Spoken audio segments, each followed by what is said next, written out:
Antes de recorrer ao STF, o governo resolveu, agora há pouco, adotar uma nova estratégia para tentar garantir a posse da ministra do Trabalho, a deputada Cristiane Brasil. Ontem, um primeiro recurso foi negado pela Justiça. De Brasília, a repórter Yara Balduino tem as informações ao vivo. Muito boa tarde, Yara.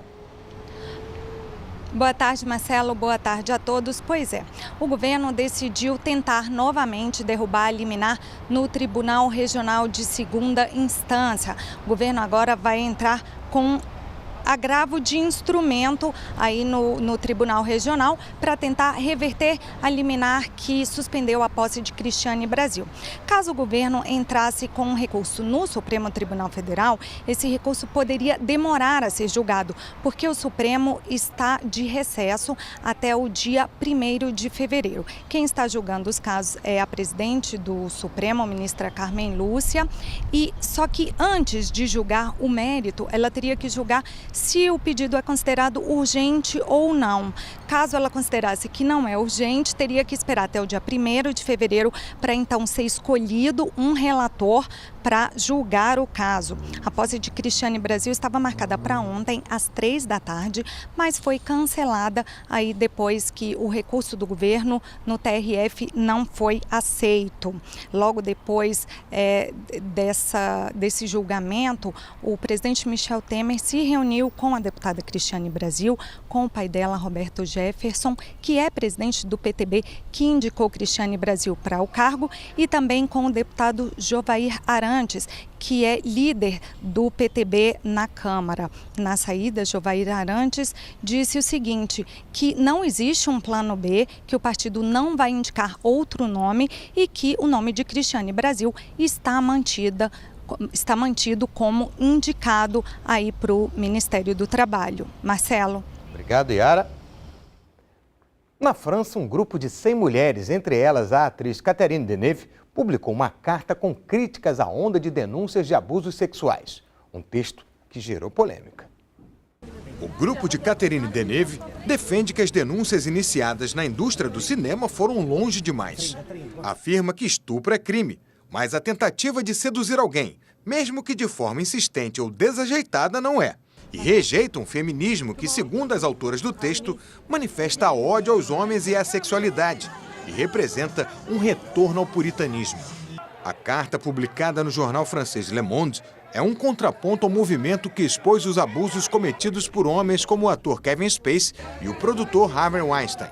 Movimento que deu o tom dos protestos na cerimônia do Globo de Ouro no fim de semana. No dia seguinte à publicação do artigo, o jornal Le Monde recebeu uma resposta assinada por 30 militantes feministas, rebatendo os argumentos. Para elas, defender a liberdade dos homens importunarem as mulheres é uma forma de banalizar a violência sexual e de desprezar o sofrimento de milhões de mulheres vítimas de abusos. Uma série de deslizamentos na Califórnia matou pelo menos 13 pessoas ontem e deixou um cenário de destruição. Cidades como Montecito e Los Angeles viveram momentos de terror depois da primeira chuva do ano. Casas foram destruídas e árvores e pedras arrastadas por deslizamentos. O solo danificado pelas queimadas recentes cedeu com a chuva, dando lugar a uma avalanche de lama. A Defesa Civil sobrevoou toda a região em busca de famílias ilhadas como esta, que foi retirada de casa com a ajuda de um helicóptero. As imagens de Montecito foram filmadas pela apresentadora Oprah Winfrey em seu quintal e postadas nas redes sociais. O xerife do condado de Santa Bárbara disse que foi difícil acessar a maior parte da área afetada e que a visão que ele encontrou só pode ser descrita como um cenário da Primeira Guerra Mundial. As imagens aéreas também mostram a destruição.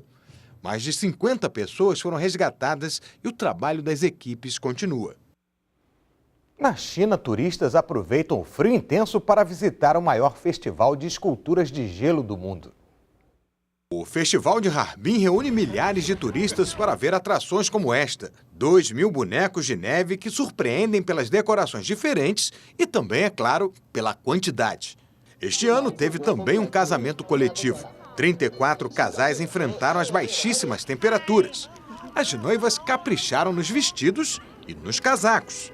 Artistas competem ainda na construção de obras de arte usando apenas o gelo. São mais de 60 participantes de 14 países.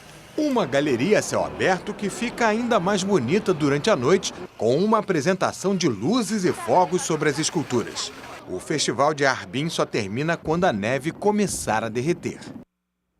No próximo bloco, a capital amazonense na rota dos cruzeiros internacionais. E o Jongo da Serrinha, patrimônio do Rio de Janeiro, fecha as portas por falta de dinheiro.